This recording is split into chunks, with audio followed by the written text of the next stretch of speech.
What happens when we die? Is that the end of our thoughts, our consciousness, or does the soul live on to be born again as someone else? Well, there's a form of therapy that taps into these questions to help explain unexpected phobias and déjà vu moments, as well as heal from trauma. This is Mysteries of Life, and I'm Tiffany Meyer. Today, we're exploring the topic of reincarnation as seen through modern science. Over 25% of Americans believe in reincarnation. That's according to findings by investigative reporter Michael Schmicker in his book, Best Evidence. Not only that, but over 25% of Christians believe in reincarnation. That's according to data released in 2021 by the Pew Forum on Religion and Public Life, polling over 6,000 respondents. An interest in this topic isn't exclusive to religious adherents. American and European therapists have been studying reincarnation for decades, which has led to the development of past life therapy. That movement started in the 1950s with the famous case of Virginia Teague. In 1952, Maury Bernstein hypnotized Virginia, who then assumed the personality of Bridey Murphy, a 19th century Irish woman. During the hypnosis, she gave precise details of life in 19th century Ireland and even spoke with a thick Irish accent. That's despite Virginia being from the state of Colorado and never having been to Ireland. Since then, the practice has only gained traction. By the 70s and 80s, it had developed into a therapy to help cure fears or phobias that seem to have no explanation. Feelings of guilt, shame, and self-consciousness with no known cause, as well as recurring relationship challenges. To find out more about how this works, we spoke to Carol Bowman, a past life therapist who's done thousands of sessions since the 1980s. She's also the author of Children's Past Lives and Return from Heaven, which have been translated into 22 languages around the world. As for how Carol started on this journey, it began with her own healing experience years ago. I had some experiences when I was young that made me realize that something within us doesn't die, but I didn't really know what to do with that information. And I had chronic lung problems in my mid-30s, and I was getting visions of what appeared to be another lifetime, which I couldn't understand. And shortly after that, I found that there was a hypnotherapist who did something called past life therapy. I didn't know what it was, but I thought maybe I'll try this to see if I can get some relief from these lung problems, which had not responded well to medical treatment. So after one 2-hour session, I saw 2 lives in which I died with trauma to the lungs, and they were very emotional experiences. And to my amazement, my lungs cleared up after that one session. So my medical doctor was very surprised, and he wanted to try regression too. So I invited the hypnotherapist, whose name was Norman Ing, to my home in Asheville to work with a number of my friends who were very interested in this. And this is back in '87. But as for how she started looking into children's cases, let's go back in time to when her son Chase was 5. Around that time, we noticed that my son was terrified of loud booming sounds. And I couldn't understand what in his short life would create such a phobia. And I mentioned it to Norman, the hypnotherapist, when he was visiting us, thinking maybe he could give Chase, my son, some kind of post-hypnotic suggestion so the next time he was exposed to these loud booming sounds, he wouldn't be terrified. And I had no idea what was going to happen when Chase agreed that he wanted to do something about his fear. So Norman said to Chase, "Sit on your mom's lap." He was 5 years old at the time, so he fit on my lap. "Sit on your mom's lap, close your eyes, and tell me what you see when you hear the loud sounds that frighten you." And I could see his eyelids fluttering, and he started describing something quite outside his range of experience. He said, "I'm crouching behind a rock. I have a dirty uniform, and I have a long gun with a sword at the end. And I was shocked. I think I went into a mild state of shock at that point, trying to figure out what was going on. And he went on to say he didn't know what he was doing in battle. There was smoke everywhere. He didn't even know who he was shooting at. And he said, "I miss my wife and family." And that was the moment that it was an electric moment for me. You know, everything changed. I really think I was in shock. And Norman, who was very experienced in past life therapy, knew that Chase was accessing a past life memory at this point because he was describing things in battle, and he described how he was shot in his right wrist. They took him out of battle, and he said, "They take me to this place. It's not like a regular hospital." He said, "They're just a tent with a bench, like a bed." And they put him on this bench bed, and they bandaged his wrist and told him he had to go back into battle. He said, "I don't want to go. You know, there are other people, they're killing people. I don't want to kill other people." And Norman explained to us in very simple language a 5-year-old can understand. He said, "We live very many different lifetimes on Earth. In some lives we play different roles, and sometimes we are soldiers, and being a soldier, sometimes you have to kill others in battle, and sometimes you are killed, but there's no blame." And I could feel Chase's body relaxing on my lap when Norman said that.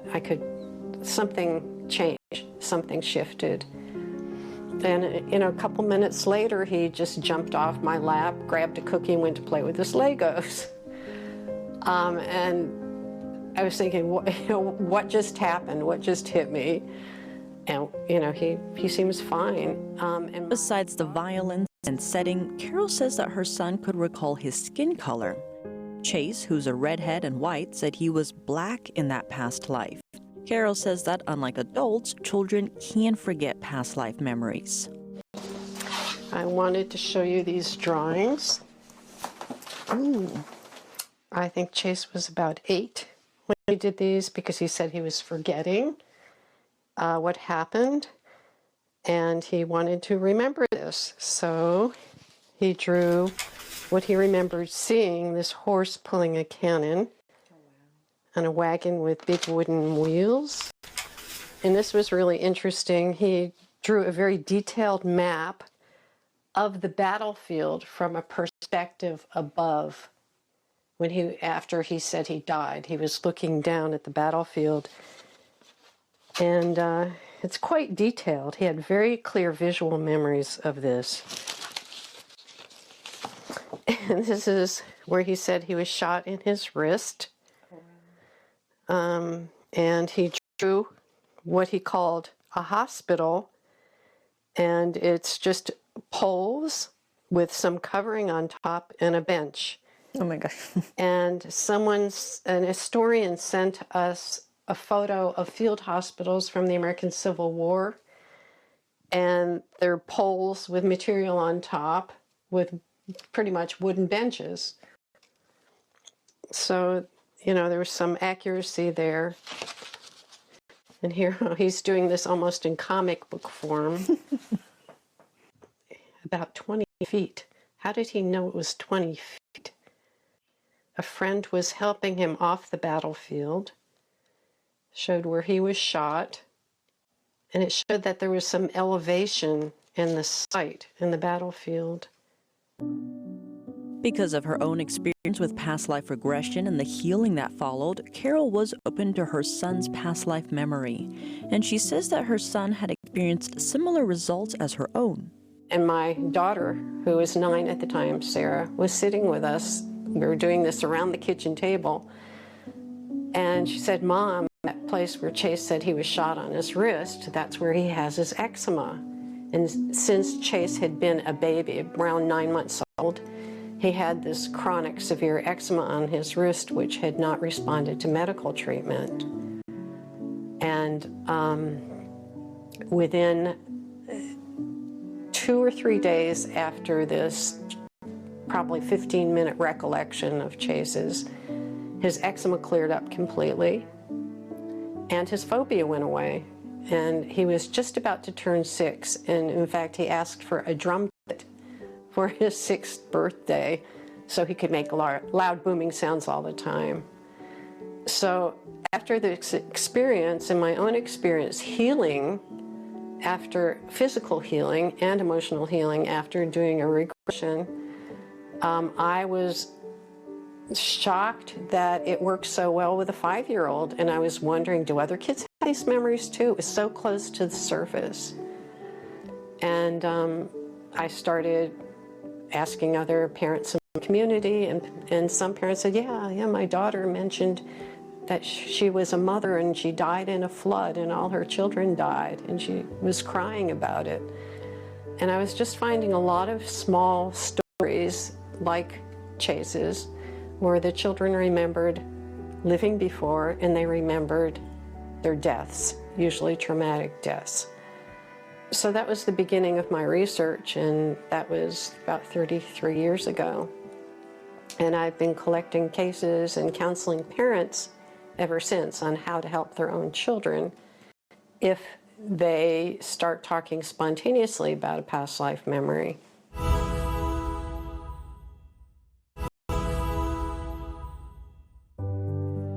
Carol says she puts her patients in a light state of trance while they recline on a chair, couch, or bed.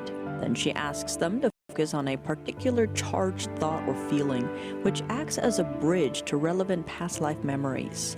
By exposing their past lives, she helps patients overcome those charged feelings, leave the past behind, and move on with their lives. In her past life research, Carol has drawn upon works by Brian Weiss and Ian Stevenson. Stevenson founded the Division of Perceptual Studies in 1967 to study cases of claimed reincarnation using scientific methodology to investigate cases. So he had about 900 cases that were verified by the time of his death in the late aughts. I think he died in 2008. But he didn't want to go into the healing aspects of these memories. And I was finding that that was happening with some of the cases in which I counseled the parents on how to talk the child through the past life trauma. So I realized, because I had that experience and Chase had that experience, we were familiar with that and the potential was there, so I decided that's where my focus needed to be, to educate parents about these memories, to identify them, but also how to talk them through that process. So if they had troubling memories from the past, and not all children do.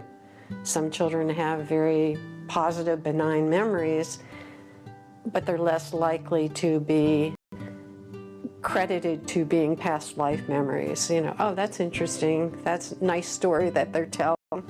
But when a child starts talking about the death, I think that alerts the parents that there's something more going on here. So there are ways to talk the child through that traumatic death so they can let go. And that's the point, that they can heal emotionally, physically, and let go of the past and don't need to hold onto that lifetime or trauma. Using the work of Stevenson and others as a body of work to back up past life therapy, she started her own practice, tapping into the healing aspects. Over a dozen testimonials on her website show how past life regression has changed their lives for the better. And a large part of her work is with children. And how do you talk to parents who might be skeptical or afraid it might hurt their kid to go through this type of regression? Well, they don't go through regression. The parents help them process it just by talking them through. There's nothing, no hypnosis, nothing. It's just talking to the child as the memory's coming up. What they need to know is that sometimes the child just has to talk it through and just be a good listener and ask them how they feel, what happens to them, and just go along with them, guide them through the story. And different children respond differently to these techniques, but I've found that In some cases, a child can have an instantaneous healing of past life issues by just talking it through for a few minutes. In some cases, it's more complicated, and I get into that in the books, because there are things you can say. You can ask them, going through the death, how did you die? And then what happened to you? And some kids report being in this afterlife state, as my kids did, where they were still conscious, but they were a little bit removed from the situation. And a lot of kids will say, oh, and then I came back and I'm now in a new body, and they're very delighted to know that. And it's one of the things that parents can tell their child, that, that was before, you're now safe, or give them whatever assurances they need, and you're safe in a new body. And that comes as a big surprise to some of these kids, because they're still on this continuum of consciousness where they don't know the difference between something that happened in their prior life. They perceive it as something that just happened to them. They're still on this time continuum when they're young. So you have to help them realize that they have moved on.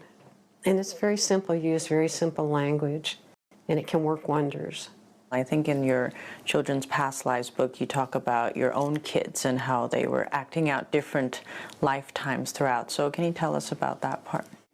My children remembered several lifetimes in which they were together before, and it was interesting because there were some common themes, and it seemed like they were battling over inheritance in different ways.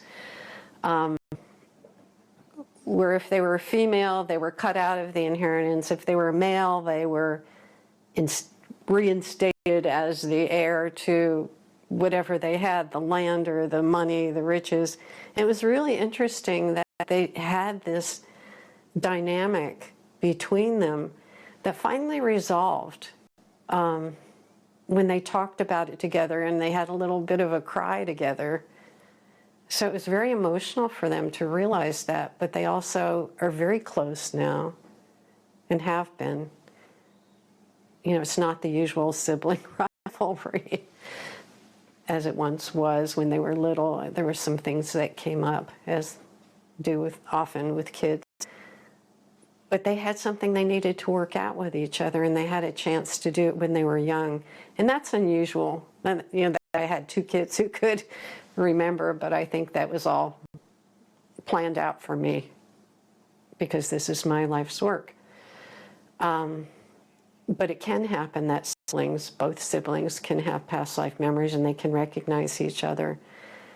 And as I got more deeply into the research, I was getting these cases of parents who were calling me saying, okay, this might sound weird, but I think my father has been reborn as my daughter, or my brother who died in a car accident is back as my son.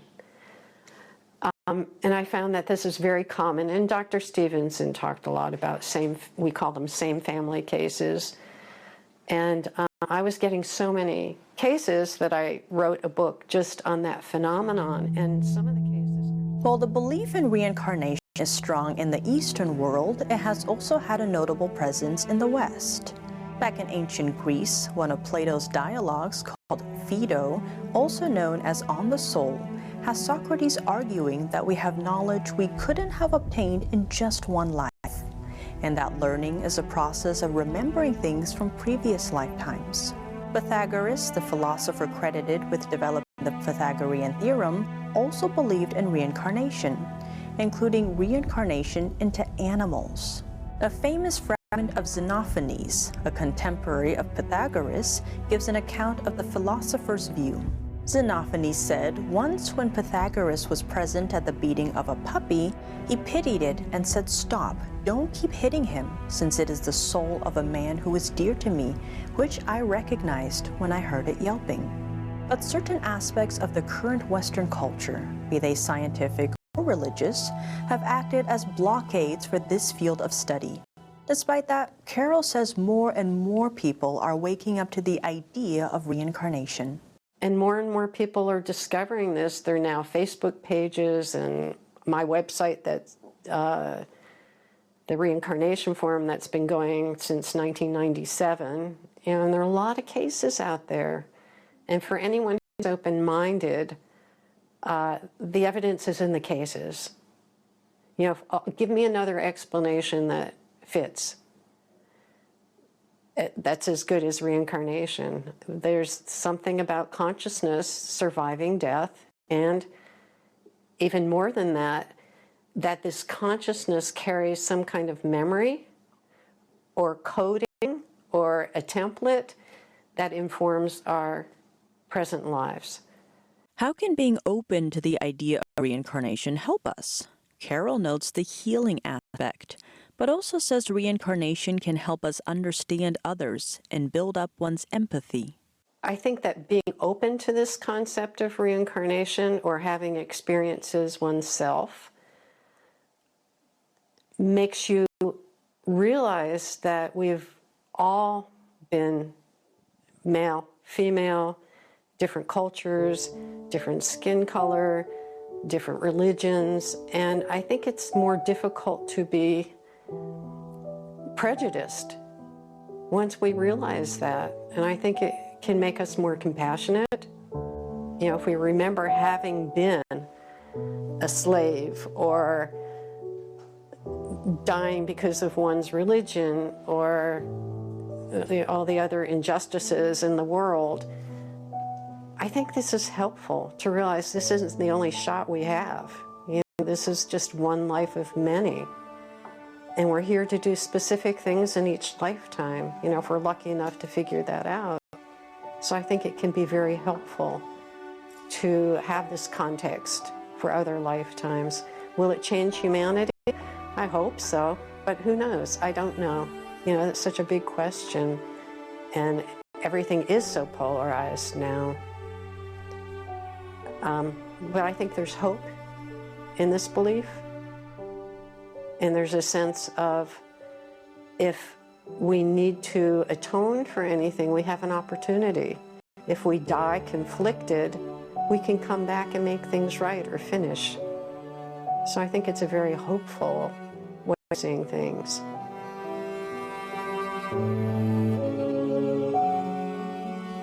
And over the years, more and more scholars have studied reincarnation, with their findings becoming increasingly difficult for skeptics to dismiss. Does the soul live on? More and more people seem to think so. And to many, it's a way of understanding life's mysteries. What happens when we die? Why do some people seem more familiar to us than others? Why are some people so talented at a young age? The concepts of karma people talk about suddenly make sense to many when viewed in light of reincarnation. For some, the idea of reincarnation helps them heal and move on in this life. They're able to move on from the PTSD they carried over this life. They're able to have closure through past life therapy. And for others, it's a chance to live this life, not through the lens of fear of death, but rather through a lens of hope, knowing that the soul lives on, that it's been here before, and that what happens in this life is building on past experiences. It was a pleasure having you with us. I'm Tiffany Meyer, and we hope to see you next time on Mysteries of Life.